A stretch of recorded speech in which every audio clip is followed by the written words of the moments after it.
आशा करती हूँ आप सभी बच्चे अपने घर में स्वस्थ और सुरक्षित होंगे। बच्चों, आज हम कक्षा 10 क्षितिज के काव्य खंड पर चर्चा करने जा रहे हैं।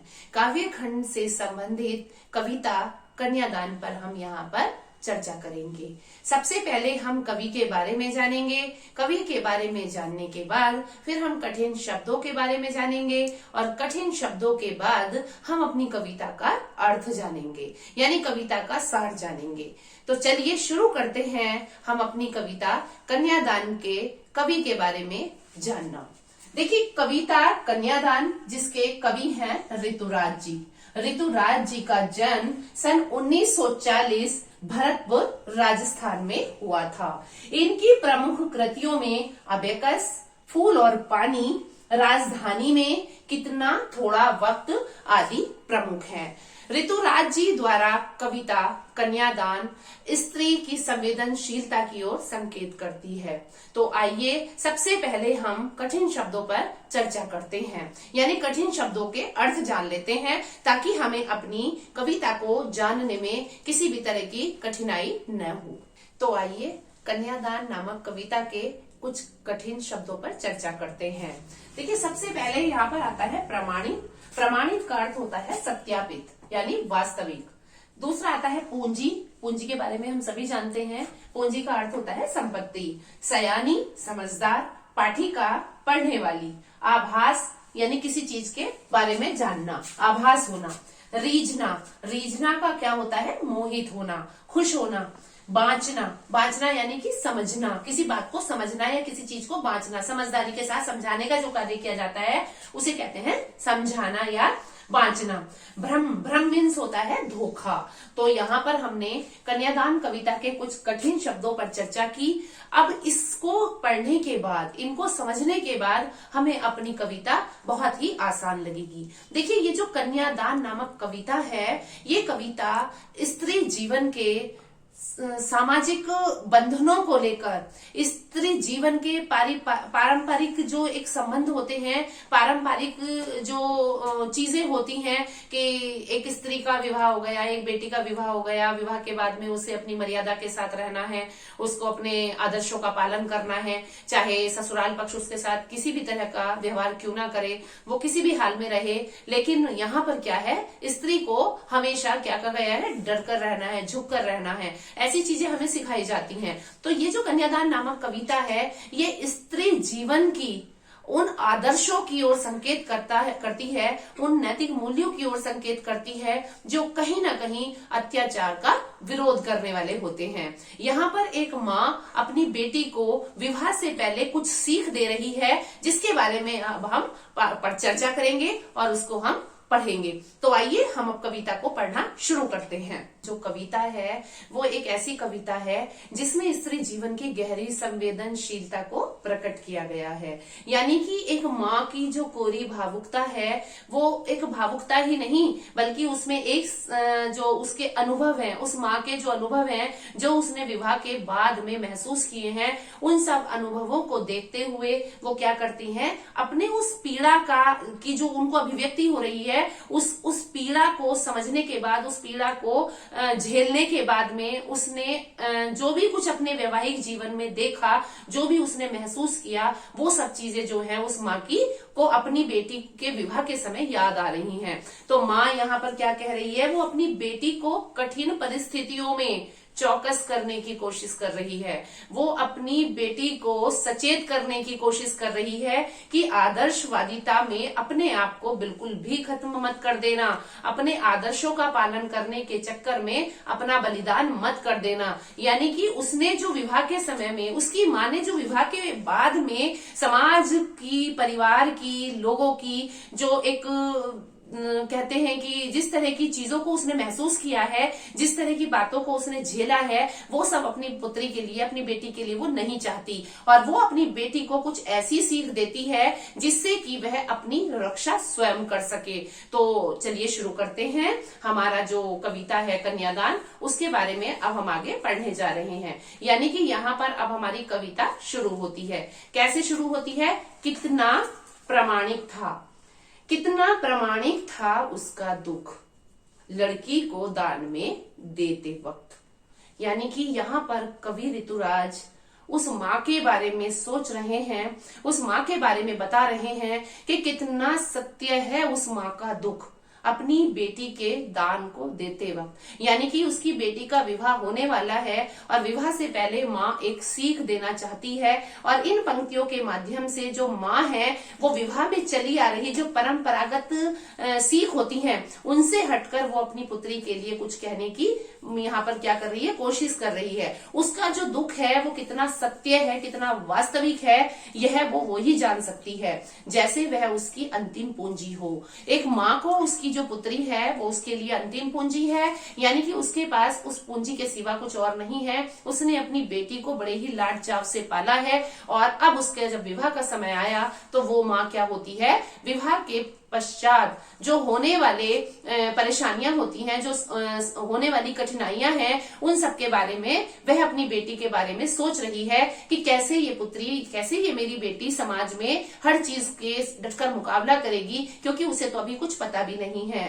दोबारा से पढ़ते हैं, कितना प्रमाणिक था उसका दुख लड़की को दान में देते वक्त, जैसे वही उसकी अंतिम पूंजी हो। यानी कि इन पंक्तियों के माध्यम से ऋतुराज ने कहा है कि एक माँ को अपनी बेटी की विदाई के वक्त जो दुख महसूस हो रहा है वो ऐसा महसूस कर रही है कि ये मेरे जीवन की अंतिम पूंजी है, क्योंकि उसने बड़े लाड प्यार से अपनी बेटी को पाला है, और उसने बड़े ही लाड प्यार से उस बेटी को पालकर इस योग्य बनाया है कि वह आने वाले समय में अपनी एक पहचान बना सके। लेकिन वर्षों से चली आ रही एक परंपरा के अनुसार विवाह करना भी अनिवार्य होता है। जैसा कि हम सभी जानते हैं कि समाज में वैवाहिक होना अनिवार्य होता है। तो यहाँ पर क्या है, वो जो माँ है वो अपनी बेटी को क्या कर रही है, वो अपनी बेटी को दान, यानी कि वो बहुत अधिक दुखी है। क्यों दुखी है, क्योंकि वो अपनी बेटी का जो दान कर रही है, उस दान को करते समय उसके अंदर एक पीड़ा हो रही है। उसके अंदर एक पीड़ा होना स्वाभाविक भी है।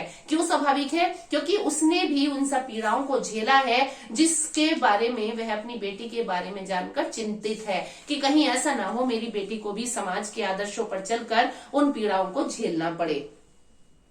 अभी इतनी सयानी भी नहीं थी माँ के बारे, वो ऋतुराज जी कहते हैं कि माँ कहती है कि कहने को तो मेरी जो बेटी है सयानी हो गई है, बड़ी हो गई है, समझदार हो गई है, लेकिन अभी इतनी सरल थी, भोली थी, लेकिन उसे अभी समाज में होने वाले अत्याचारों के बारे में बिल्कुल भी पता नहीं था। यानी उसे तो अपने परिवार के, अपने माता पिता के घर में जो प्यार मिला था उसी के बारे में वो जानती थी।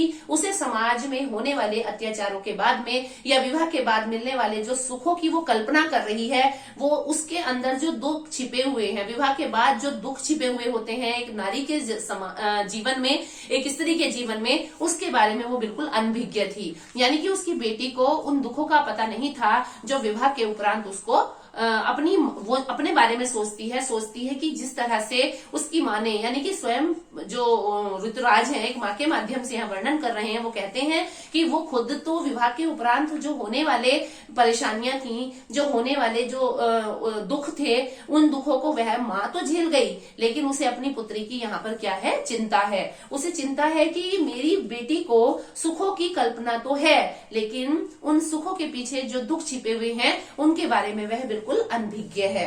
आगे वो कहते हैं कि उसे सुख का आभास तो होता था लेकिन दुख बाजना नहीं आता था। यहाँ पर माँ कहती है, यहाँ माँ जो है वो कन्यादान के माध्यम से क्या कह रही है, वो कवि कहते हैं कि उस माँ को कहीं से भी कहीं तक, यानी कि दूर दूर तक उस माँ को इतना आभास हो चुका था कि मेरी बेटी विवाह के वैवाहिक सुख को तो महसूस कर रही है, अर्थात विवाह के नाम से विवाह होने की जो एक खुशी है उसको तो महसूस कर रही है, लेकिन विवाह के उपरांत जो होने वाले दुख हैं, यानी कि जो दुखों का एक सैलाब आता है, यानी कि समाज में जब लड़की अपने घर से दूसरे घर जाती है तो हम सबको पता है कि दूसरे परिवार में एडजस्ट करने में, वहां के तौर तरीकों लोगों को समझने में, वहां के सदस्यों को समझने में बहुत समय लग जाता है। ऐसी स्थिति में कहीं ना कहीं जो एक आपस के विचार होते हैं, जो आपस में एक वार्तालाप होता है, कहीं ना कहीं उन चीजों को लेकर क्या होता है, तालमेल बैठाना बड़ा मुश्किल सा हो जाता है।